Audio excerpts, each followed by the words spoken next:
Dans cette vidéo, nous allons parler du sevrage de la cocaïne, de la présentation clinique, de son repérage et de sa prise en charge. Le sevrage survient après l'arrêt brutal d'une consommation régulière.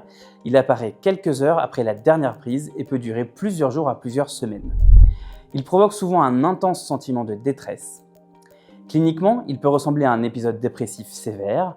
On observe une humeur dysphorique, une asthénie et une anergie, une hypersomnie, une augmentation de l'appétit, un ralentissement psychomoteur, parfois de l'agitation et de l'irritabilité, de la tristesse, des difficultés de concentration et une envie de retrouver l'euphorie induite par la cocaïne. Ces symptômes s'accompagnent presque toujours d'un craving intense, véritable moteur du risque de rechute.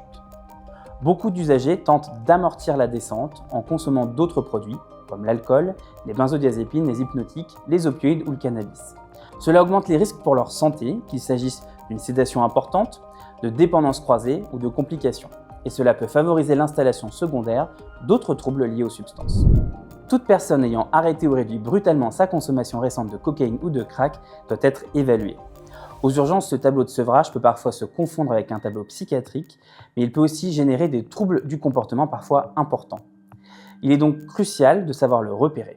Concernant la prise en charge, il n'existe pas de traitement pharmacologique spécifique du sevrage de la cocaïne. Le traitement est donc symptomatique et global: repos, soutien psychologique, prise en charge des troubles anxieux ou dépressifs associés et prévention des conduites de compensation par d'autres substances comme l'alcool ou les benzodiazépines. La prévention des rechutes passe par un accompagnement addictologique structuré, intervention motivationnelle, psychothérapie, prise en charge sociale et orientation vers des dispositifs spécialisés en addictologie. En résumé, le sevrage de la cocaïne associe des symptômes proches d'un épisode dépressif et un craving majeur qui peut fortement impacter les soins lors d'une hospitalisation aux urgences. Le repérage précoce et une prise en charge globale sont essentiels pour prévenir la rechute et engager la personne vers des soins addictologiques adaptés.